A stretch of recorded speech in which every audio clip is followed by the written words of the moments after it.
देखिएगा ये fresh notifications है, नया नया नोटिफिकेशन जारी हुआ है अभी। हमारे जो काम का है इंजीनियर्स कम्युनिटी के लिए, वो हमारा 356 वैकेंसी है। एक्चुअल में ऐसे और भी वैकेंसीज आएंगी, मैं आपको बता रहा हूँ, क्योंकि अभी जिस तरह से एयरपोर्ट का डेवलपमेंट चल रहा है, अभी 1000+ सीट और भी वैकेंट है। फिलहाल इतनी की बात कर लेते हैं। तो इसमें सबसे बड़ा सवाल आप लोगों के मन में होगा कि एलिजिबिलिटी क्राइटेरिया क्या है। तो देखिए, फुल टाइम बैचलर डिग्री आप 3 ईयर आपका बीएससी है विथ फिजिक्स और मैथमेटिक्स। अगर आपने बीएससी किया हुआ है फिजिक्स और मैथमेटिक्स के साथ तो आप एलिजिबल हैं। या एक सबसे बड़ा सवाल है इंजीनियर्स की, क्या बीटेक एस्पिरेंट्स अलाउड हैं कि नहीं। तो यदि आपने बीटेक किसी भी ब्रांच से कर रखा है तो डेफिनेटली आप अलाउड हैं। और यहाँ पे candidate should have must minimum proficiency in both spoken and reading English आप 12th में, मतलब आपका इंग्लिश एज ए सब्जेक्ट आपका 12th में होना चाहिए। और गाइज मैं आप लोगों को 1 बाय 1 सारी जानकारी यहाँ पे शेयर करूंगा। और सबसे ज्यादा इंपॉर्टेंट चीज है यहाँ पे ये कि मिनिमम एज जो जूनियर एग्जीक्यूटिव पोस्ट के लिए, सॉरी मैक्सिमम एज जो है 27/7/2023।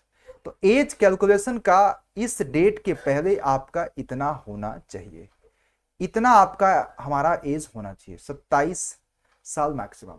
बाकी आपके अपने कैटेगरी के हिसाब से, बाकी आपको अपने कैटेगरी के हिसाब से जो भी रिलैक्सेशंस मिलेगा वो मैं आपको यहां पे डिस्कस कर लूंगा।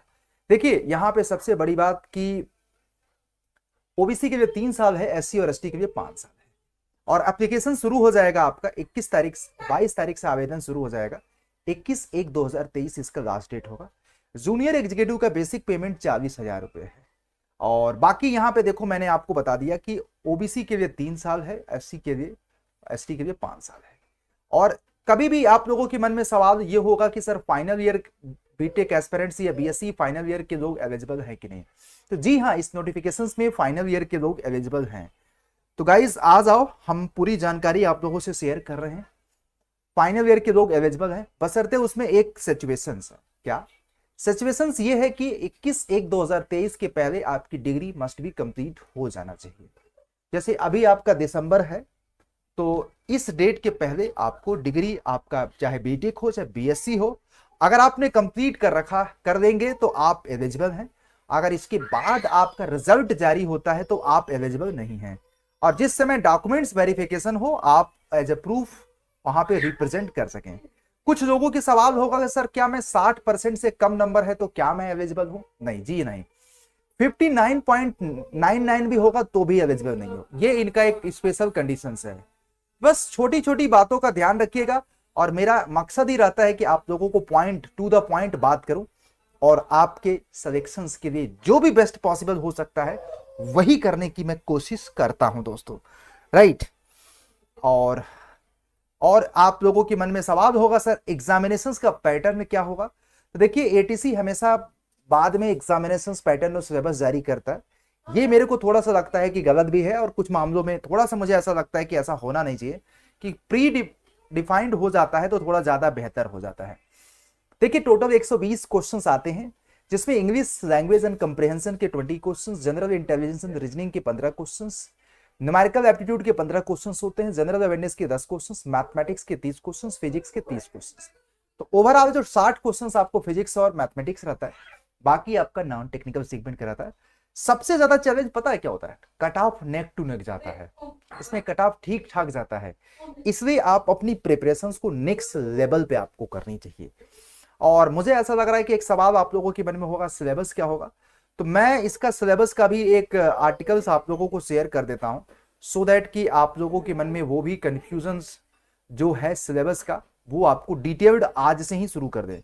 पता गलती कहां होती है, आप ये सोचते हैं, मैं एटीसी का हमेशा ट्रेंड जानता हूं दोस्तों, एटीसी हमेशा आपको सरप्राइज करता है। क्या आप लोग आ जाओ फिर मैं आपको बताऊं। सरप्राइज ये होता है दोस्तों कि ये बहुत क्विक एग्जाम का डेट जारी कर देता है, सिलेबस देता है, उसके कुछ ही दिन बाद एग्जाम का डेट और एडमिट कार्ड सब कुछ आ जाता है।